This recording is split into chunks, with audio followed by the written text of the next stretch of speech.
All right, let's dive in. Today, we're going back to the 70s, the era of bell-bottoms and disco, to explore the making of, well, Star Wars. A long time ago in a galaxy far, far away, right? Exactly. And our journey starts with you, our listener, and the fascinating source material you sent in. Oh, this is good stuff. It is a script excerpt from Before Star Wars, episode 102, I Don't Get It. Catchy title. Right.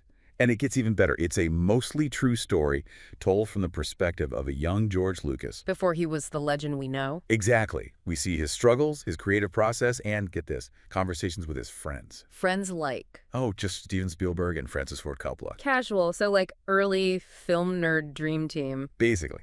And the script doesn't hold back. We get a glimpse into Lucas's near-fatal car crash, his battles with Universal Studios over American Graffiti, and the constant refrain of, I don't get it, from studio executives every time he tries to pitch Star Wars. Oof, I can feel the frustration already.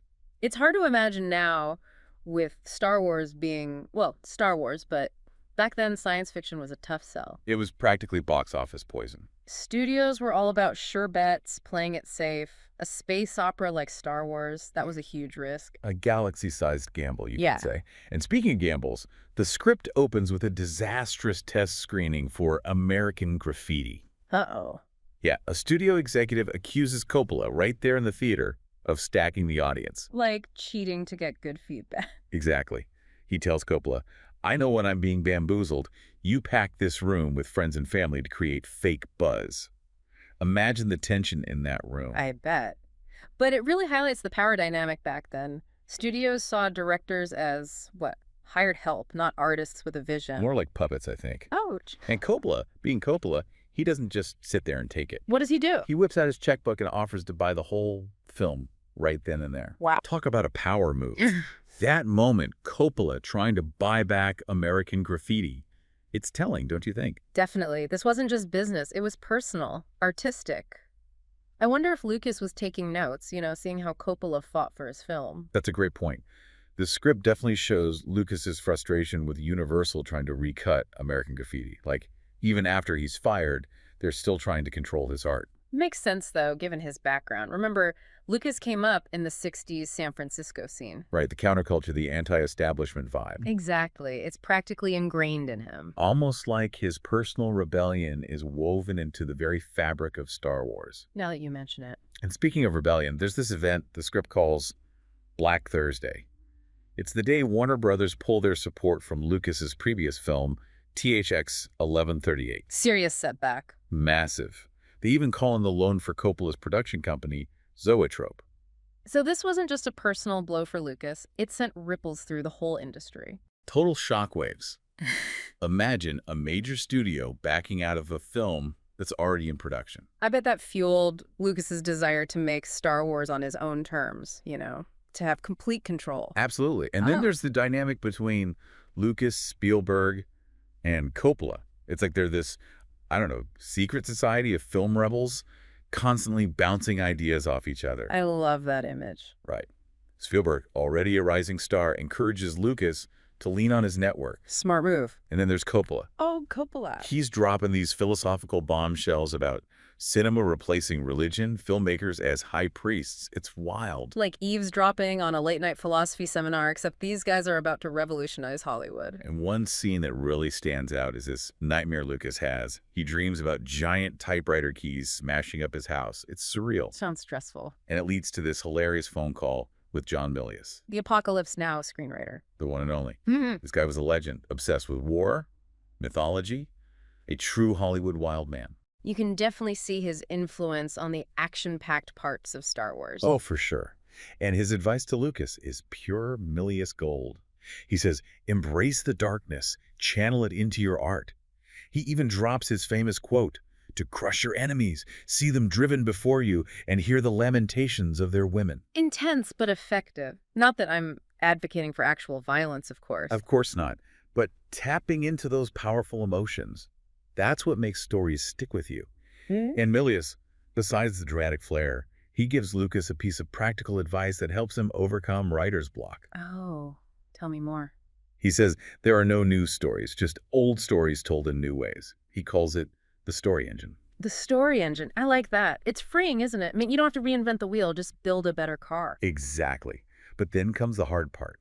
Pitching Star Wars. And what does Lucas hear over and over? Don't tell me. I don't get it. It's like trying to explain the internet to someone in the 50s. Space wizards, smugglers, robots, the Force. It was a whole new world, and no one seemed to grasp it. I can see why they were confused. Trying to categorize Star Wars back then would have been a nightmare. It was sci-fi, but also samurai, Western, mythology. A genre-bending masterpiece before anyone knew what genre-bending was. Seriously. But right before his big meeting with Alan Ladd Jr. at 20th Century Fox, something crazy happens. What? Lucas gets into a near-fatal car crash. No way! His Beyond China race car gets broadsided by a Chevy Impala going 90 miles an hour. Totaled the car. That's a brush with destiny right there. And, you know, it's interesting considering how much death and fate play a role in Star Wars. It's just like foreshadowing almost. Yeah. And speaking of fate, 20th Century Fox, despite almost going bankrupt after Cleopatra, they become Lucas's last hope. It's the underdog studio betting on the underdog film. And this is where Alan Ladd Jr. comes in, right? Laddie, as he was known. A young executive who sees something special in Lucas's project that everyone else missed. A visionary. Exactly. And even Laddie admits he doesn't fully understand Star Wars, but he's willing to trust Lucas and take the risk. That's what makes a great producer, right? Recognizing talent and potential, even when it's outside the box. Absolutely. And then comes Ralph McQuarrie, the artist who would bring Lucas's vision to life. I've seen his work. Incredible stuff. Right. His paintings of Darth Vader, the Millennium Falcon. They weren't just concept art. They were like portals to a whole new world. Imagine being a skeptical studio exec Yeah. and then seeing those images. It must have been mind-blowing. But even with Laddie's support and McQuarrie's visuals, there's still a massive hurdle. What's that? The special effects. Lucas's producer, Gary Kurtz, searches everywhere for companies that can create what Lucas wants, but What? most of the technology simply doesn't exist yet. So they're trying to make a movie that's technologically impossible. Pretty much. It's like Yeah. they're trying to build a spaceship before anyone's invented the engine. Ambitious, to say the least. This is where things get really interesting. I mean, can you imagine the pressure? Trying to create these groundbreaking effects from scratch? It must have been like inventing the wheel while you're building the car. And the script focuses so much on these pre-production struggles, but like it totally skips over the actual filming and the release of Star Wars. Right. It's like the story ends where the real story begins. Do we know anything about how that all went down? Well, it's almost like the script gives us this snapshot, you know, this precarious moment where Star Wars is teetering on the edge of existence. But stepping outside the script for a second, we know the production was pretty chaotic. Harsh filming conditions, budget overruns, the whole 9 yards. And even after all that, success wasn't a guarantee. It makes you think, like, was anyone really prepared for what Star Wars would become? I mean, how could they be? Even just trying to explain it to someone who'd never seen it. It's like, how do you describe a lightsaber? Or the Force? You almost need the thing you're trying to create to explain it. Right. It's like Lucas was building a language as he went. And the script really captures that struggle to articulate his vision. Like, it's not just about the words, it's about the feeling, the experience of Star Wars. There's even this part where he says, it's like trying to describe the taste of chocolate to someone who's never tasted it. Perfect analogy. And that's where McQuarrie comes in. His art wasn't just concept art, it was the dictionary for this whole new cinematic language. I'm looking at some of his work now, and it's amazing how much of what we think of as Star Wars came from him. Darth Vader's helmet, the Millennium Falcon, even C-3PO. Like, he was pulling those images straight from Lucas's head. Makes you wonder if Star Wars would have been the same without him. Could the studio, could audiences have grasped Lucas's vision without those visuals? Big questions. But let's shift gears a bit. The script also touches on the personal challenges Lucas was facing during all of this.